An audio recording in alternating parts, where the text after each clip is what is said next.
Hi guys, this is the second in a 3-video series where I'm reviewing Athlean-X's perfect push-pull legs workouts. This is the perfect push workout I'm reviewing today, so stick around, this should be interesting. What's up guys, Jeff Cavaliere, Athlean-X.com. You asked for it, and I'm bringing it. The perfect push workout, complementing our perfect pull and legs workouts and our people.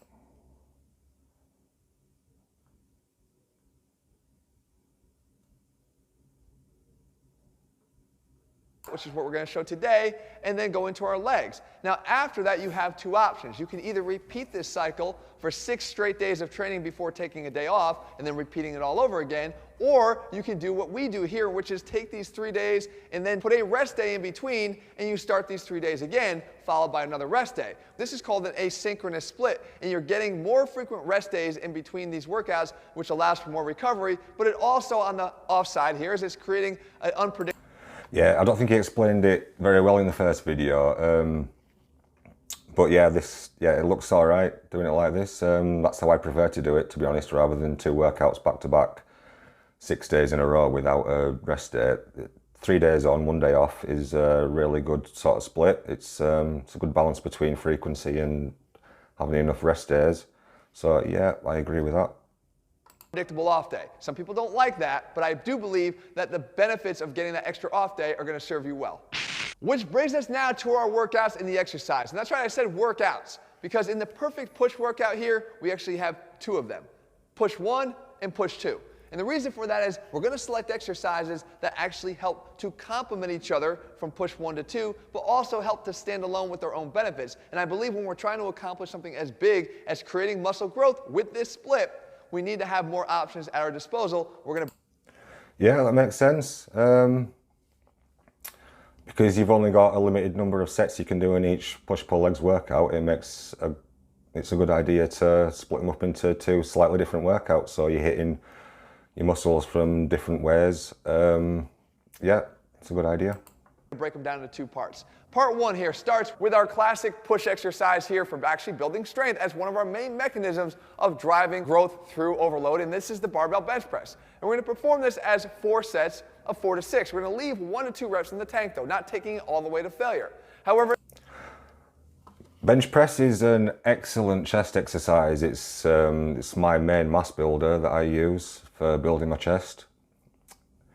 Yeah, for me it's the ultimate chest builder, so it's a very good idea putting that first in your program. You should always put your primary exercise first in your workout, definitely. The rep range though, 4 to 6, yeah, I'm not sure why he's suggesting 4 to 6 reps for a hypertrophy workout. It should be more like at least 8 reps to 12, I would say. And leave 1 to 2 reps in the tank. Why are you doing that? You don't need to leave 2 reps in the tank, especially on your top working set. You're not going to make progress if you're always leaving 2 reps in the tank. You need to push yourself. But okay. We're going to leave 1 to 2 reps in the tank though, not taking it all the way to failure. However, it is important that as you start to fatigue that you may have to adjust the weights accordingly to allow you to continue to fall within this 4 to 6 rep range. The next exercise, however, is one specifically designed to complement that one, and it's a high to low crossover. And the reason why I like the crossover, and I've talked about this in many videos before, is it gives me the chance to do what the barbell bench press doesn't, and that is to get the chest into a completely contracted state by getting the arm fully adducted across the body. Now when we take the angle from high to low, we're allowing ourselves to follow. Cable crossovers are a really good exercise for isolating your pecs. Yeah, you should always include some sort of pec isolation in your chest workout. That's a very good idea, because in any of your pressing movements, your triceps could always end up taking over the movement or taking a good portion of the stress from your chest. So you always want to include at least 1 isolation movement for your chest, and yeah, cable crossovers are a good choice. All the fibers to hit more of the lower chest, the abdominal fibers here, but most importantly, it gives us the opportunity. Abdominal fibers, I don't know what it means. Why are you doing crossovers to hit your abdominal fibers? To get that full adduction of the hand across the chest. Good hypertrophy exercise, good spot here at the number 2 spot, 3 sets of 10 to 12. And now we're going to shift the focus a little bit to the shoulders. And here I'm going to go with the dumbbell shoulder press. Now I have the opportunity here to try to do an overhead press with a barbell, but I believe that is better served as a strength building exercise that's going to get its own day. Hence, push 2. Now I'm doing the standing version here rather than the seated version. And if you watch my iron face-off video, you would understand why. When you sit down, I don't like the restrictions that come from pushing your scapula back into the bench, which can disrupt normal shoulder mechanics. Not to mention, if I can get you on your feet, I always like to take that opportunity. To me, there's not a big difference between seated and standing dumbbell press.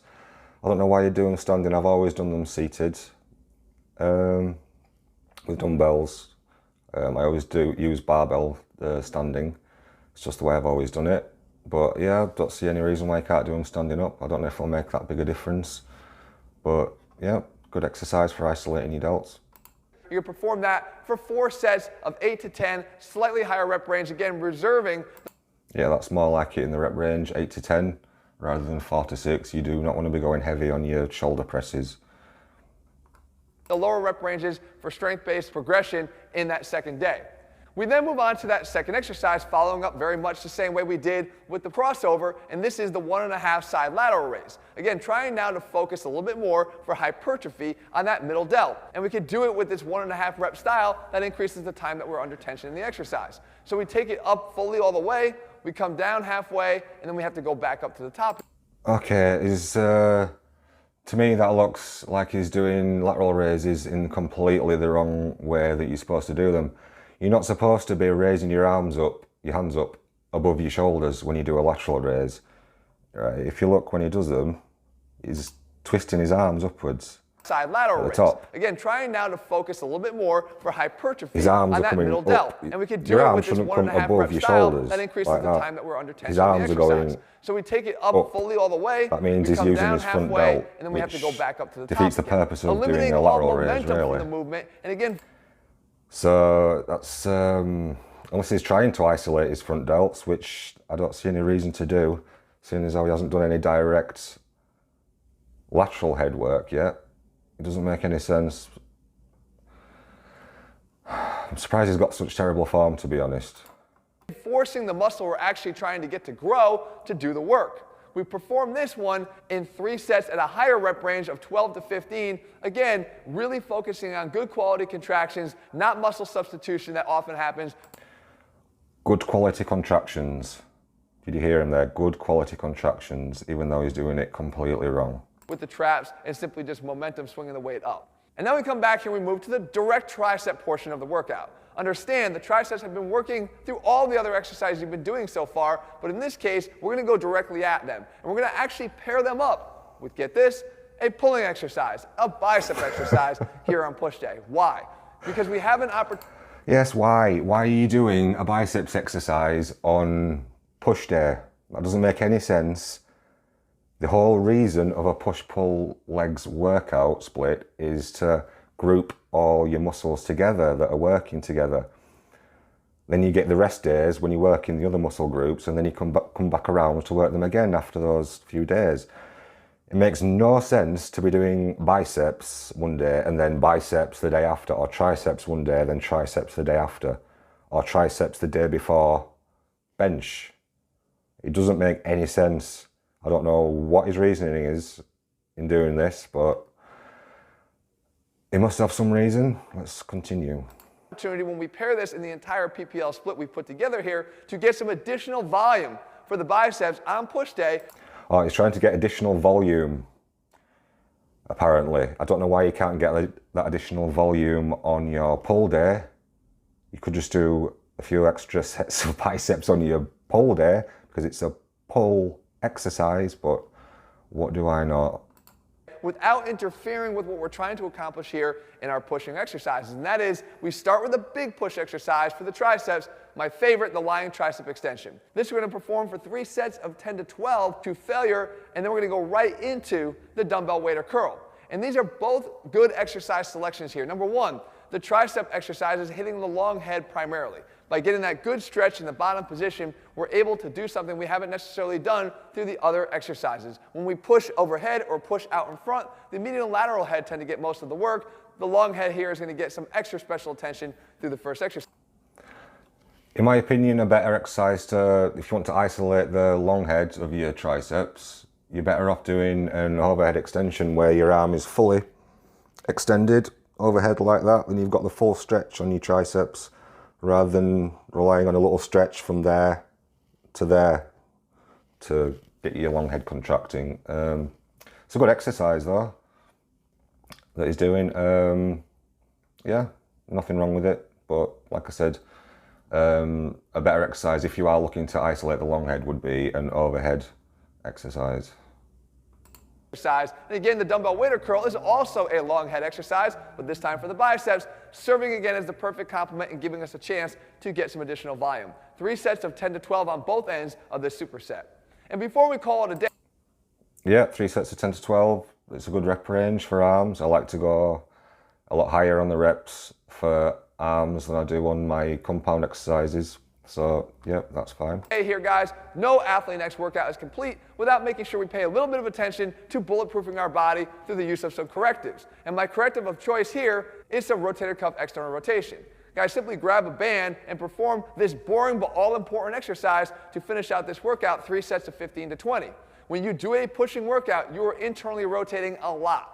The muscles on the front side of the body tend to round the shoulders in and pull them into internal rotation. Simply doing some additional direct external rotation here is the perfect way to finish this first push workout. Yeah, that's a very good idea, especially if you got shoulder issues. Doing some shoulder work, I'd prefer to do it before the workout. I think that's a better idea than doing it after, but you can do it before and after. I think it's better doing it before because it loosens your shoulder up in preparation for the workout. So I think there's less chance of actually getting injured. But you can do them before, you can do them after, you could do both. And that brings us to push workout number 2. And as I said before, not just for the sake of doing another workout, but meant to complement what we either did or did not do in the first push workout. There are certain things I still want to accomplish here, and it starts right off the bat with a heavier focused overhead barbell press. And again, we're going to do this the same way we did the bench press with 4 sets of 4 to 6, leaving 1 to 2 in the tank, making sure to adjust the weights accordingly to make sure you stay in that rep range on all 4 sets. Again, serving as the compound lift here, meant for giving us an opportunity to increase our strength to drive hypertrophy through that mechanism. We follow that up by... Right, it says again, 4 to 6 reps. I don't think that's a good idea on overhead press, on a shoulder press. Doing 4 to 6 reps, I think you've got a higher likelihood of injury going that low on your reps, going that heavy. And again, he's suggesting to leave 1 to 2 reps in the tank. I don't know, he's just saying that, if he's just saying that because he thinks people want to hear him say you can train like a pussy, but you can't. If you want to make good progress, you need to push yourself. If you're always leaving 2 reps in the tank, especially on your main working set, then you're going to have big problems when it comes to progressing and getting to your goals. It's not going to happen, most likely. Lift here meant for giving us an opportunity to increase our strength to drive hypertrophy through that mechanism. We follow that up by shifting our focus away from the shoulders now to the chest again, and this time with a variation of a bench press. The same way that we brought the dumbbell overhead press in lieu of the overhead barbell press, now we're going to bring a dumbbell press in lieu of the barbell bench press, and this time we're going to do the dumbbell underhand bench press. I love this exercise because it allows us to actually work the upper chest even though we're in a flat bench position. And it saves our shoulders and front delt specifically from the overload that would come if we were trying to do this as a regular incline dumbbell bench press. So we get the benefits of upper chest training without having to put ourselves in a position mechanically that might overtax your shoulders. Now with a brief I don't have any problem with that exercise. I've never done them underhand like that, to be honest, but yeah, I don't see any reason why you can't just do a normal dumbbell bench press. I don't know what it means by taking the load off your front delts, because if anything, that's putting more load on your front delts because your arms are more tucked in to the sides. So, and the closer your arms are into the sides, the more front delts you're going to be using because that's the plane of motion that they operate in. So, yeah, I would, to be honest, I would include the regular dumbbell bench press over that one. You'll be able to use more weight and it'll just be more productive. Specifically from the overload that would come if we were trying to do this as a regular incline dumbbell bench press. So we get the benefits of upper chest training without having to put ourselves in a position mechanically that might overtax your shoulders. Now with a brief reprieve from the shoulder work, we're now able to go back to it directly. In this case, just like we did in the first push workout, we're going to try to hit the middle delt more specifically. As a matter of fact, we're also going to get the benefit of getting the rear delt involved here. But we're going to do it by driving with a posterior chain pull dominant movement. That's right, a pull dominant movement on push day. And the reason we do this is for that exact reason. If there's any fatigue that has a pull movement on push day for no reason. Again, I don't know why he's mixing the workouts up. To me, this is turning into just an upper lower workout. It's more like an upper lower workout with 2 upper days and 1 lower day, because you're mixing the pull and push workouts up, so it just becomes a mix of upper body workouts on both days. So you could have called this the perfect upper lower split, and that would have been more fitting, to be honest. Accumulated to this point, you're going to have a chance to offset that by pulling rather than pushing more and still working the same muscles. The abduction row is simply getting that shoulder into the necessary abduction to hit the middle delt and the rear delt this time, but we don't have to drive that through a lot of the typical pushing movements, especially like a side lateral raise. So we lean forward and drive into abduction by rowing the arm back and out, making sure to keep external rotation at the shoulder, but you'll see and feel that this will light up the middle and rear delts very effectively, allowing you to train it even heavier as well in the 8 to 10 rep range, while still allowing you enough energy to continue to attack the rest of this push workout. Which brings us to our 4th exercise here, back to the chest. It's the dumbbell floor fly. Now you guys know how I feel about the unsupported version of this done on a bench. I feel like it compromises the health of your shoulder. Yeah, I don't really like doing dumbbell flies. They irritate my shoulders. You might be the same, I don't know, but you might be able to get away with doing them. So if you can, do them.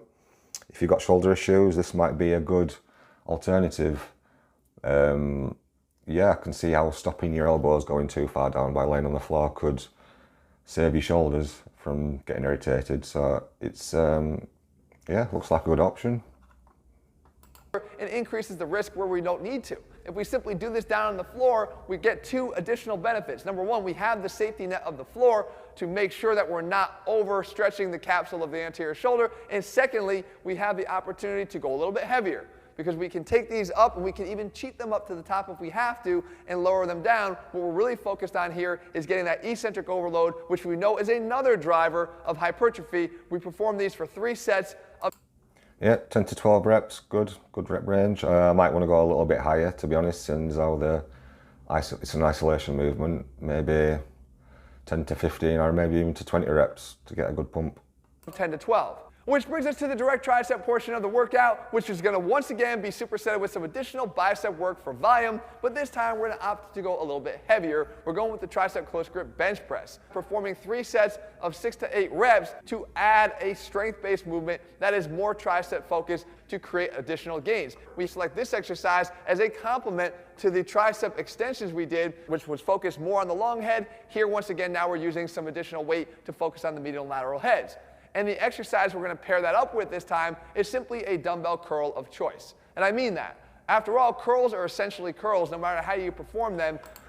Right, yeah, bench press, close grip bench press is, I think it's a really good tricep exercise. It's can cause some people some shoulder irritation, and if that's the case, do some other tricep exercises before to get them pumped up and weaken them, so you don't have to use as much of a heavy weight on the close grip bench press. I wouldn't go very narrow like some people do. Use the grip that he's using here. It looks about right, about shoulder width, maybe a bit wider. Yeah, it's an excellent exercise, one of my favorites for triceps. This time is simply a dumbbell curl of choice. And I mean that. After all, curls are essentially curls, no matter how you perform them. The fact is, you choose one of them, perform them for 3 sets of 10 to 12, slightly higher rep range, pair them up as a superset, and you're off and running. And that brings us to that final spot once again, and I have an interesting selection here to end the second workout. I want to work on some scapular control and some scapular strengthening, but I still want to get a little bit additional volume here for the chest, and this is going to be with the push-up plus. And the idea here is you simply go into the top of a push-up, but then you push all the way through as hard as you can, allowing your shoulder blades to wrap around your body into protraction. This is going to train the serratus and give them some stability that they oftentimes don't get unless you intentionally try to train for it. You're going to go 3 sets to failure here. I'm not so concerned about what that number. Push-up plus, yeah, just push-ups really, but full range of motion push-ups to me. I don't know what that little extra bit at the end does. Maybe it gives you a little extra contraction. I can't see that making a huge difference in the exercise. But yeah, 3 sets of push-ups or push-up pluses at the end of your workout to failure. It's never a terrible idea. It's going to give you a good pump at least, even if it doesn't build any mass. Number is, as much as I'm concerned that you're nailing the mechanics on this every single time. And there you have it, guys, the perfect push workout broken down into both parts, part 1 and 2. Okay, so that was a perfect push workout. That was another interesting workout from Jeff Cavaliere. To say he's so highly regarded, supposedly, in the fitness industry, he's putting out some extremely dubious information. I'd love to know why he's doing it. Yeah, maybe it's what people want to hear, I don't know. To be honest, I would not advise following this program. You could make a better program up yourself in about 10 minutes, to be perfectly honest.